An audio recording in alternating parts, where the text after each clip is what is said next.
Hey guys, welcome back. Happy Friday. Welcome back to the trading desk. I am Jason Main, and this is not Joshua Thanos. Not Joshua Thanos. Who do we have with us today?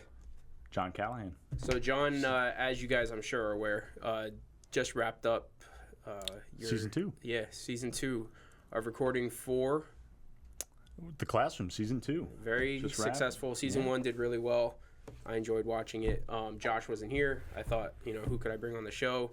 I know you expressed some interest in being on the shows more regularly, and I thought it would be a great fit. So glad to be here. Glad to have you. Yeah, it's awesome. What's going on, guys? Tonight we look forward to some chat. We got a pretty cool show for you. I think tonight we're going to keep it quick, being that it's a long weekend. Our guys here getting ready to get out of here. So we're right into wrist shots. Wrist shots are pretty traditional for us right off the bat. Cool. I'll go first. Let's see here. So I've been wearing this for today's a week. Last Friday I bought this. It's my newest pickup. So this is the Oris 65 Diver in the green. 42 millimeter stainless steel automatic date. Pretty cool, like helix sapphire. Kind of looks like acrylic or Hesalite, but this is pretty good. I've been wearing it. It's comfortable. Very happy with the purchase. It's got a cool look to it. And this watch actually was on Jon's desk when I walked by and was like, oh man, I didn't even know we had one of those. And so yeah, I kind of snagged it away from him. Posted it on Instagram literally like 10 minutes before you grabbed it. And I love it. I mean, I think the watch is awesome. Very happy with it, yeah. If you haven't, good summer watch. Yeah, and if you haven't seen the 65 Divers from Morris, bunch of different colors, cool piece. Yeah. Yeah, there's also just recently there were some special editions that were announced. Yep. There's a maroon dial and I think a green dial with the gold bezel for different retailers. So yeah, those would be cool to see. What are you wearing today? So today may be familiar, although may not. Our live show for Season 1, when we ended, I wore this. This is the Belen Heritage V126 Chrono. And this is their Heritage line Pilot. I love this watch. I love what they've done with the Pilot collection. It's a little bit thick. Where are we going here? There we go. Gotcha. All right. So yeah, that's the Golden Heritage, is it? The 126? Yep. See, there you go. Very cool look. Very similar to the Oris with the Helix crystal and kind of the vintage throwback flare, which is pretty predominant in the space right now. Yep. And best part about this watch, kind of hard to pick up on camera, but if you do get a chance to see it, the gray dial. It's like a anthracite dial, super cool, good contrast. Not in two tones, it can be not for everybody, but I think it's really good looking. Yeah, it's similar to the watch that Thanos has actually but his is not the Golden Heritage, it's just a Heritage, but this is a chronograph obviously. But chrono and a date for the price point, like that watch is pretty good value for the money. It is. Nice strap. Everything's nice about it. I like it. Awesome. I like the way it fits. Cool piece. Yeah. So for the first time, Jon's been introduced to the poll, right? We have the poll in the comments. I'm hoping you guys vote. Neither one of us has voted yet. So usually Thanos has voted 9 times by now. But we're going to roll right into the this or that. Jon picked first this week, so why don't you kind of tell us what your thought process was? So I like watches that can really get you quality value, particularly at any given price point. So brand that I really like, Zenith. And so what I brought today was the Zenith El Primero annual calendar. It's the Windsor Captain Edition. Where are we going here? Zoom. Take a look at this guy. Love this. So this is your El Primero movement. And if you are at all familiar with the El Primero movement, it is one of the great all-time chronograph calibers produced most notably in the Zenith Daytonas, of course. Just a back shot of that. Yeah, get my hand out of the way there. Love it. So what I like about the watch, you get a annual calendar, which can be seen on the dial, chronograph, beautiful stark white dial, good size, 42 millimeters. It's about 14 millimeters thick. Tim has a video on it. You can check that out. Does an awesome review as always. But real simple. And one of the nice things about this watch and any Zenith, El Primero, the way that the crown's set up, it's something people don't talk about. And that's when you can adjust the time, first position, second position, set the calendar. It's awesome. Yeah, I think the important thing here, if you're going to vote for the Zenith, is bang for the buck. Yep. And so annual calendars alone for what is that, $5,500, $5,600 price point? Yeah, so I mean, you could pick one up. You know, this is a pre-owned piece that we have. Retail price on it is $9,500, which is still in stainless steel. Great value for the money. Annual calendar alone, that's worth the money. Then you're getting a chronograph, and then on top of that, it's the El Primero Movement, which is, if you're going to have one chronograph, you definitely want an El Primero. I agree. In my opinion, I love that movement. It's a handsome watch. It's, some could argue it's a little busy, but Zeniths tend to have that kind of busier aesthetic to a dress watch. Plus, you are getting the chronograph, so there's really no way to avoid too much going on. But I like that watch quite a bit. Yep. It's a good size. Cool piece. Yeah, cool watch. So what I took was not so much, tick for tack on complication, but the annual calendar side of it. And this is an annual calendar that I've always really been drawn to. It's a 44 millimeter case. Let me go ahead and zoom in on that. And this, you guys would recognize, is the IWC. This is the Portuguese annual calendar. And this particular one is IW 503501. So they do have this, which I do prefer in the blue dial. John's seen the blue one. That one's really nice. Yep. This is the white or silvery cream dial. So a 7-day power reserve indicator there at the 3 o'clock, running seconds at the 9, and then you have your month, day, and date at the top. I really, really have always liked this, the layout of this dial. Super clean, very functional, and for the money, I think this is a lot of bang for the buck from a very notable in-house manufacturer. Let me go ahead and flip this over, because part of the beauty of this watch is the case back here. Yeah. Big movement, big rotor, signature rotor, just very, very well finished. And that's almost just as fun to watch from the back. Yeah. But deploying buckle, milled, for sub, 12 to 13 grand, I think these are right around now.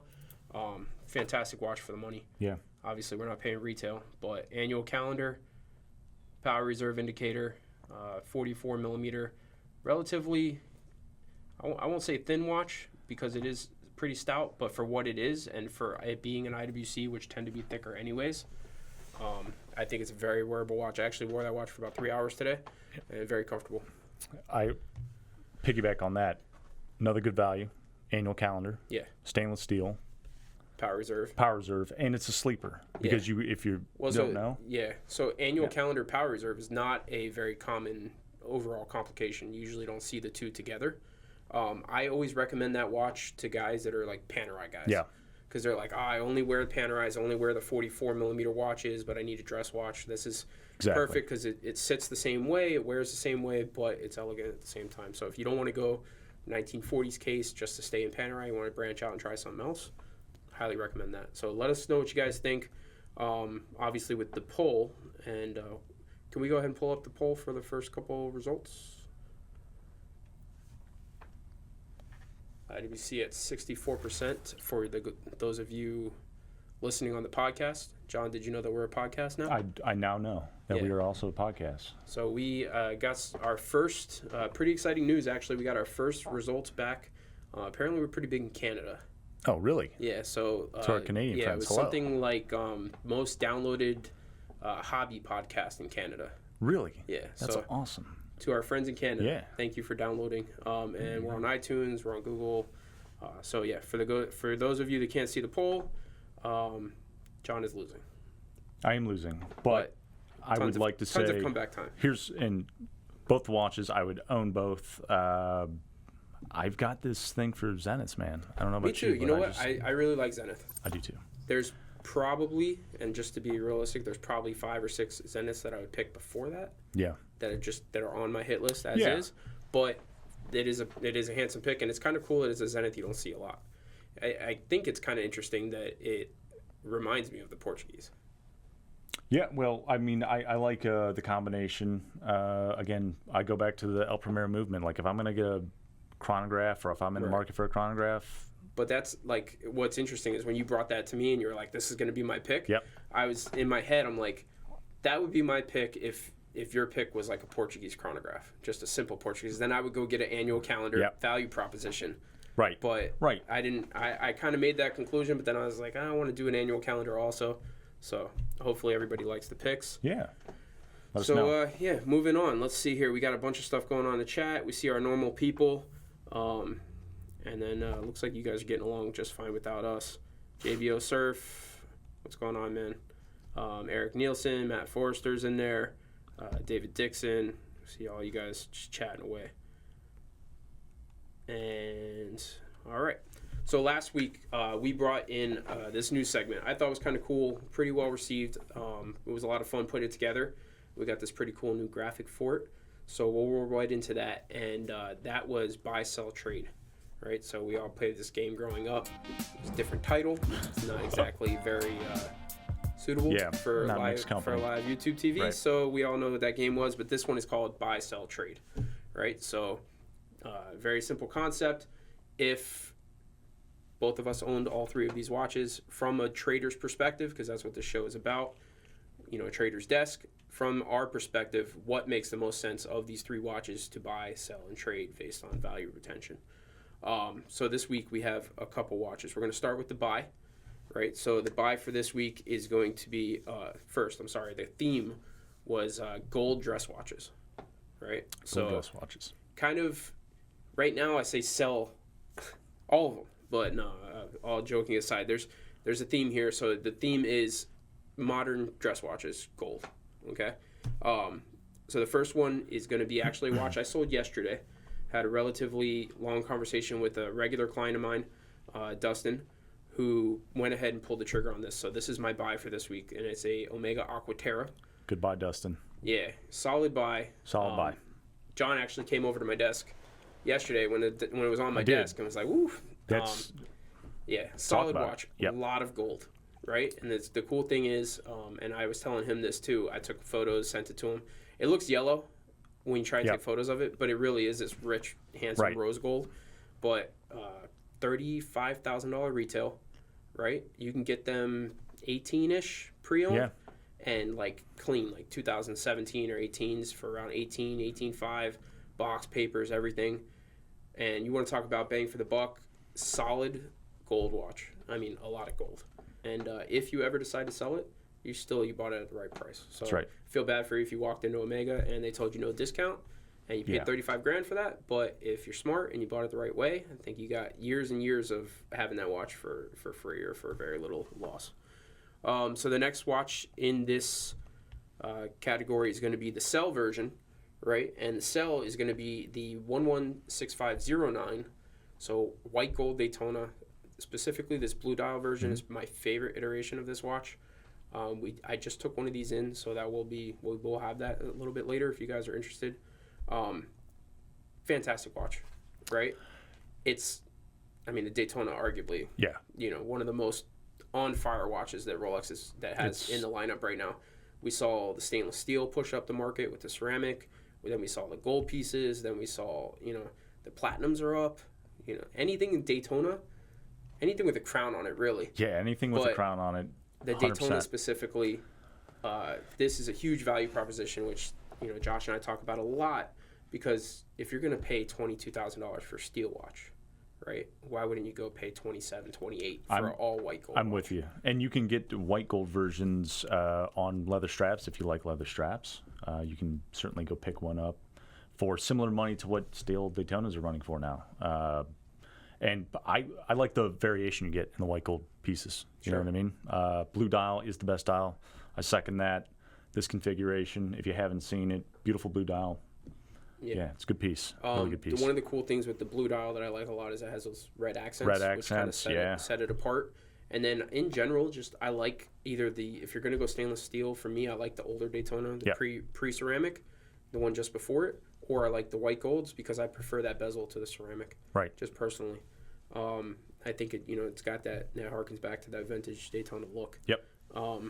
So cool watch, but because of, not that we wouldn't keep it also, but if we're going to be forced to pick one for each of these categories, I think this watch being on fire right now is the pick for a sell. Yeah. It has to be. Right. Yep. All right. It's a good time. Yeah. Let's move it if you got it. You want to go ahead and lead off with trade or? Yeah, so for the trade piece, Was the date 8. so we got the Date 840, and in really any kind of configuration right now, I think is a good option. This one in the rose gold, what I like about it, and I think you can get really good value again in trade on this, specifically because the upgraded movement. If you're talking about the 228 3238 reference, Yeah. The upgraded version. I love it. In fact, I know that we have a couple even for sale right now, but it's a good piece to move into, trade into, or to trade out of. I like it as the. I haven't always been a fan of the Date 8s. There's a lot of them out there, different sizes. 40's right size. I think Rolex hit the nail on the head with resizing this watch to 40 millimeters, and it's just absolutely perfect. The Date 840. I'm not a big all gold watch fan, Mm-hmm. so Date 840 is admittedly, or any Date 8 has always kind of been like I don't know about that type of watch. When they made the 40, put it on my wrist and it just makes all the sense. I mean, you feel like you're wearing $1 million. Right. It's probably, it's funny. I was having a conversation with a client the other day, and that's probably the cheapest watch that I can think of. And we use the term cheap loosely because of what we do. Because sense. But for for $30,000, that's the cheapest watch I can think of that you feel like $1 million when you're wearing it. You feel like you could rival the president of any company. You have this. You could walk into a conference room and just demand $1 million worth of presents. Right. Wearing a $35,000. And that's sort of that executive watch. I'll drop this guy on the side so it doesn't flip. Yeah. I mean, listen, it's the watch that you see boardrooms across America. What Rolex has done consistently over the years, they did it with the Daytona, is that they have the watches in the collection, but then they just improve it a little bit. Well, that's really any Rolex. Yeah, it's any Rolex, and exactly. The thing, too, is like a lot of people, I think you really have to own a Rolex to understand a Rolex. I've said that before. I feel like people that hate on Rolex don't quite understand because they never want it. There's a reason why Rolex has the most patents of any watch company in the world, right? Yeah. There's a reason why they are who they are. And just because, there's a beauty to the fact that, like, my ceramic sub looks like every sub before it, but is steadily improved over every generation. And that's the reason why it holds value. That's the reason why people want it, amongst other things, business things like supply and demand and keeping the watch fresh. But, there's a beauty to the simplicity of Rolex, and the Daytona, for me, if we're going to do a poll or this or that of those three, this is my favorite watch of the Daytona. But I like anything that buys, sells, or trades, so I like all three of these watches. All three good options. One last thing on that Date 8, the new 70-hour power reserve, home run. Keep it up. Rolex doing big things with the new upgraded movements. Can't wait to see what they do in 2019. It's going to be fun. Yeah. It's going to be fun. So, what do you guys think? Please, in the comments, in the chat, let us know, does that buy-sell trade match up with your thoughts? If you're going to do the same three watches, would you put it in a different order? Interesting is that when we were thinking about it, I kind of had it laid out in a different order, and then I thought about it for a minute, and then we agreed it probably should have been switched around. So I'm interested to see what you guys think. Going to the chat a little bit, I just kind of want to zoom in here. Looks like you guys are having crazy conversation. IWC for the win, Kyle K. Apparently he likes that piece. No Thanos, people are upset. Josh is not here.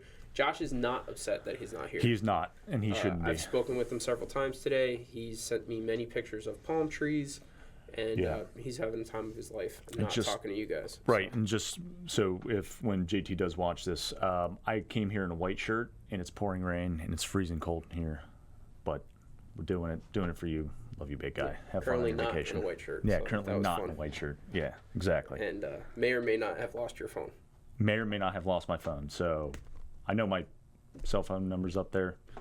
If you hit it up. Sorry, I can't get to you. If you can't get John, call me, and then there you go. Figure it out. We'll figure it out. Couple things in the comments. IWCs are always a little too big. I guess it depends on your preference, but they do make a couple 42 millimeters. There's some other stuff too. Yeah. I think you're referring to the thickness. Which could be. Yeah. One of the great things about watches is there's millions of them, and there's something for everybody. If you like a little bit more moderate size, completely different watch, Mark 18, 40 millimeter case. Mark 18 is a cool watch. Yeah, thinner profile, thinner case, smaller diameter. Nice everyday watch. Very cool. Going here. Just a lot of conversations. Great Oris. I agree. I like the Oris a lot. Kevin, yes. Yeah, Kevin. True. Hello from the UK.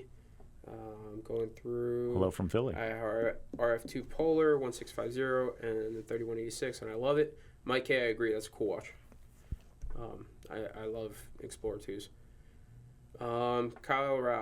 Kenny Rao. When are you getting your Explorer 2? That's a fantastic question. I don't know. How about that? You probably know before me. I've been waiting quite a while for Which that watch. Explorer 2? 42 millimeter white Are dial. you? Nice. Yeah. Put the order in. Oh, did you? Waiting. Awesome. Yeah. Waiting quite a while. I will let you guys know. You will be the first ones to know. I'll wear it on a Friday, and that'll be a fun day. Yeah. Good. Anything for you on the horizon? No. No? No. At the moment, kids, guys. You know, two young kids. So. He's on his way to a baseball team full of kids. We're done. No? Yeah? This is it. All right. John is our resident dad. I'm the dad of the office, yeah, so we, keep everybody in check. Make sure we're all on our best behavior. Fantastic. Yeah, I think just going through all these comments, you guys seem to be having a good conversation. I don't know. I think, what do you think? You got anything that you want to add to this, or should we call it, or? Well, what's going on? What any action? What people coming in asking for specific watches? I know that I've had a lot of people asking about the new Tudors. Yeah. It's going to be the Tudor 58. Black Bay 58 is going to be a very hard watch to get.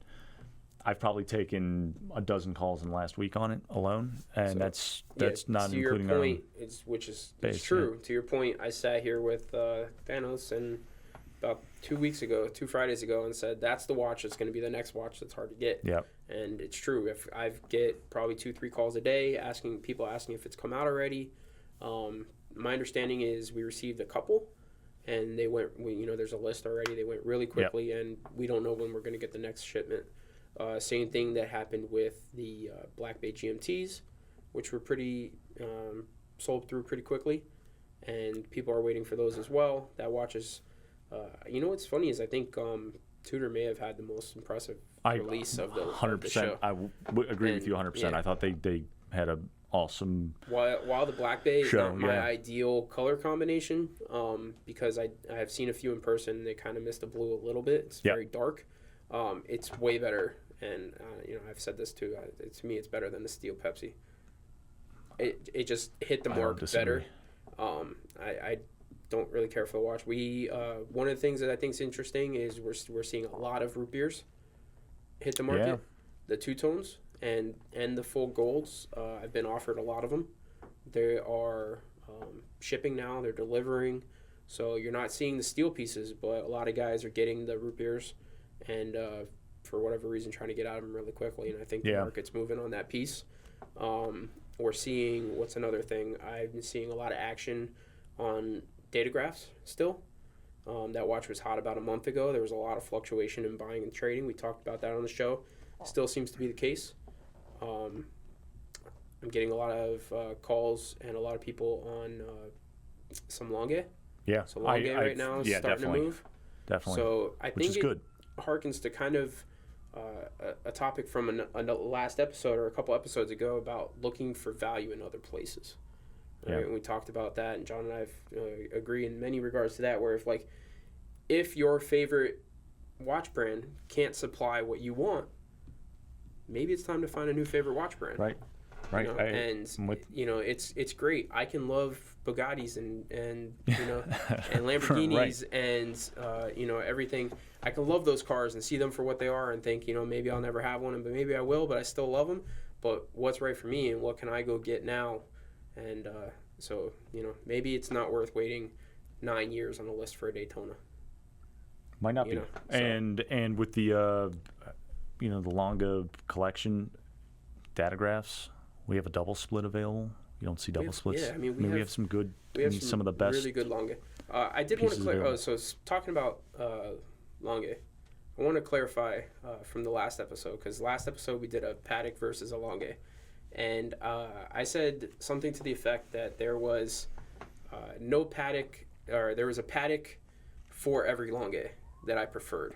And obviously, Longue makes watches that paddock, like complications that paddock doesn't make.